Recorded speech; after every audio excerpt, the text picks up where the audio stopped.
In our own age, there has been born the Emperor Justinian, who, taking over the state when it was harassed by disorder, has not only made it greater in extent, by expelling from it those barbarians who had from old pressed hard upon it.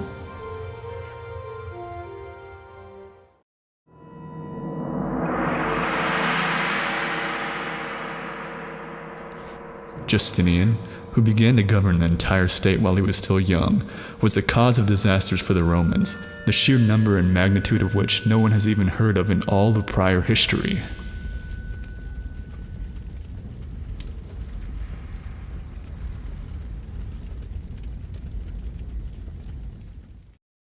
Hey, what's up guys, it's Dio, and believe it or not, those two quotes are from the same author. He goes by the name of Procopius of Caesarea, and if you didn't know already, he's our main primary source for the campaigns of Justinian. Procopius came from Caesarea in Palestine, and in fact there's many Caesareas, they're just dotted all over the Roman world, but this Caesarea in particular was a center of Hellenic learning and had a distinguished intellectual and literary tradition. Of course, there's the church father, Eusebius of Caesarea, who came from the city. He wrote the Life of Constantine. And there's also the school of Gregory of Nazianzus, who was another church father, an archbishop of Constantinople in the 4th century. So Procopius being brought up in this environment no doubt had an effect on his literary upbringing and his aspirations to be a historian. We really don't have much biographical information on Procopius himself, but it appears he belonged to a wealthy Christian land-owning upper class in Caesarea. As a member of this class, he would have had to go through a classical-based education. In late antiquity, education was quite expensive. You had to be pretty wealthy to afford it. In fact, scholars have estimated that maybe 10% of the population was literate at this time. So this classical education would have began at the age of 7 or 8 in primary school, where students would have learned to read and write from a teacher called a grammaticus, or in Greek, grammatikos.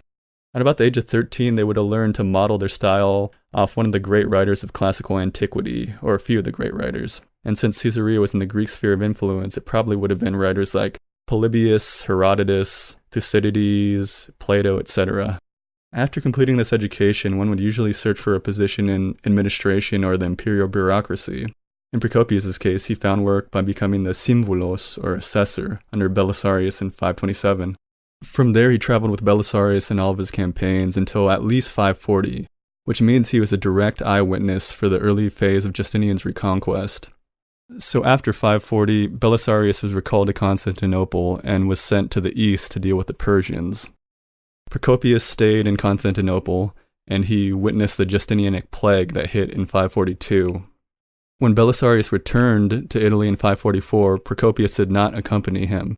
Now in 550, he publishes his wars, and then he writes his secret history, which we'll talk about more next.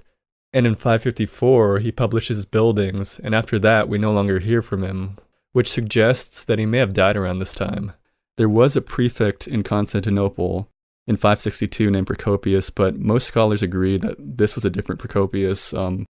Procopius was not a particularly unique name in that time.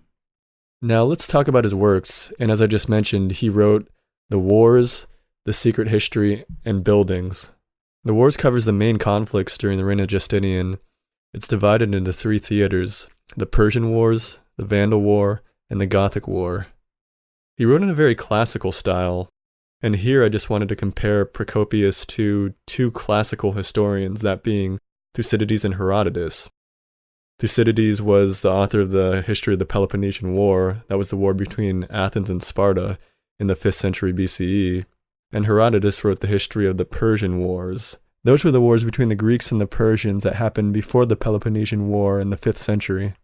So let's read each one and compare. Procopius of Caesarea has written the history of the wars which Justinian, emperor of the Romans, waged war against the barbarians of the east and of the west, relating the events of each one in order that the long course of time may not overtake momentous deeds and bury them into oblivion through lack of record, and thereby cause them to fade away entirely. Thucydides, an Athenian, wrote the history of the war between the Peloponnesians and Athenians, beginning at the moment that it broke out, and believing that it would be a great war, and more worthy in relation than any that had preceded it. Herodotus of Halicarnassus here presents his research so that human events do not fade with time, May the great and wonderful deeds, some brought forth by the Hellenes, others by the barbarians, not go unsung, as well as causes that led them to make war on each other. So after reading those quotes, you can really see where Procopius drew his influence from. He was very classically oriented, and his work, The Wars, was modeled after these earlier historians. He even uses the same terminology and vocabulary, even though no one at the time really spoke like that. And Byzantine historians would continue to write in this way throughout the centuries. This kind of style that Byzantine historians made use of is called Atticism, and that word comes from Attica, which is the land that Athens is located in. And when someone is writing with Atticism, that means they're using language and rhetorical devices associated with classical Athens. And if you know anything about Western European history, you'll know in the Middle Ages, even though Latin wasn't being spoken, it was the main literary language of the time. The same goes for the Byzantine sphere of influence. Although Attic Greek wasn't spoken, it was used as a major literary language, and elites would learn it, and all histories were written in Attic Greek. Anyway, let's get back to the wars. As I said before, Procopius was an eyewitness to many of the events in Justinian's reconquest, at least the early phase. The overall tone of this work is pretty positive towards Belisarius and Justinian, although you can get some hints of his disillusion towards the middle and end of the work. Now, his secret history is an interesting piece. He claims in it that he's giving an accurate account of what really happened in Justinian's time. It basically is a vicious attack on the emperor's regime. He says that Belisarius was completely emasculated by his domineering wife Antonina, who was unfaithful to him on multiple occasions, and that Justinian was a literal ruler of the demons. Apparently, one of Justinian's attendants had seen the following. Quote, Justinian would suddenly rise up from the imperial throne and roam about the hall, for he was not in the habit of staying seated for long. It seemed then that his head suddenly disappeared, while the rest of the body continued its preambulations. End quote. The same attendant also witnessed this of Justinian. Quote, his face suddenly became like a shapeless flesh. There were neither eyebrows nor eyes in the places where those things should have been, nor did his face show any other features at all. In time, however, he saw the shape of his face return. End quote. He further goes on to describe the Empress Theodora's lowly origin as a prostitute, and outlines her promiscuous behavior. Quote, never has there been a person so enslaved to lust in all its forms. She often went to the potluck dinner parties in the company of 10 young escorts, or even more than that, all at the peak of their physical prowess and skilled in screwing. She would then bed down with her fellow diners in groups all night long, and when they were exhausted from doing this, she would turn to their servants, all 30 of them, if that's how many there were, and couple with each of them separately. But even this would not satisfy her lust. End quote. So in the rest of the work, he makes a number of other personal attacks on people in the emperor's regime, and he also outlines the corruption that's running rampant within it. What's interesting about the secret history is it appears to be written about the same time that the wars were published. That's roughly 550 CE. It's almost like a secret commentary to the wars. Procopius often references passages from the wars in his secret history, and vice versa. In the introduction to his wars, Procopius says that he, quote, has not concealed the most shameful deeds of even his most intimate acquaintances, end quote. This is obviously alluding to his secret history. About 4 years later, he then goes on to write the Buildings.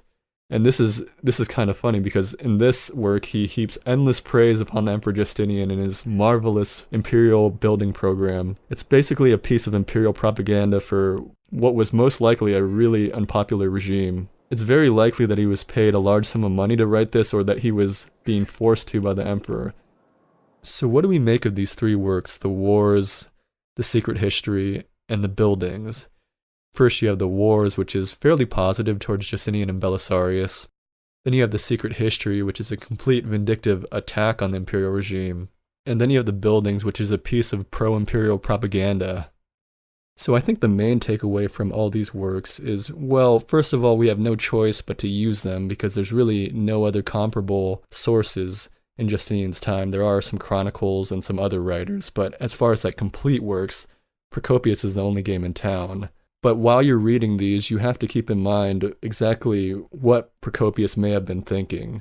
I mean, Procopius was a member of the landed elite Christian class in Caesarea. And Justinian did a number of things that could be perceived as an attack on his class. For example, he burned secular texts along with pagan texts. He arrested intellectuals. He closed the Platonic Academy in Athens and also ended the consulship, which is a position in government that was highly coveted by the elite class. So it's easy to understand why Procopius would have been at least a bit bitter towards the Emperor Justinian. So the main takeaway here is, when reading Procopius, we have to take everything with a grain of salt. We have to understand what his biases were, especially when reading the secret history, and also understand that with the wars and the buildings, those were meant for a public audience, and he was afraid that the emperor might punish him if he wrote anything negative towards the regime, so that may have skewed his account a bit in those two works. Anyway, that's all I have for you today, and I have a quick update for part 3 of the Italian campaign of Justinian. I am currently working on it. There's a bunch of things that happened in the past few months that really took away any sort of time I had towards these videos, but I am making progress on it. All my sources are listed in the description as always, and if you're interested in reading Procopius, I highly recommend the Anthony Kaldellis version. You can buy it on Amazon, and what I like about this edition is his extensive footnotes. They're very detailed, and a lot of other editions like Penguin and Oxford editions, they have endnotes, so you have to flip back and forth from the page you're reading to the very end of the book, and it's really annoying. But this edition uses footnotes that are just at the bottom of the page, which makes reading and looking down at the footnotes very easy. Anyway, I'll put a link to those in the description, and by the way, I'm not getting paid for this, or I don't have any affiliate links, I'm just recommending this because I think it's a great resource. I'll also link the free editions of Procopius as well if you don't want to purchase them. By the way, most ancient sources and those of late antiquity can be found pretty easily with a Google search. Anyway, thanks for watching, and if you enjoyed my video, be sure to check out my other ones, subscribe and share them, give them a thumbs up, and thanks for all your support.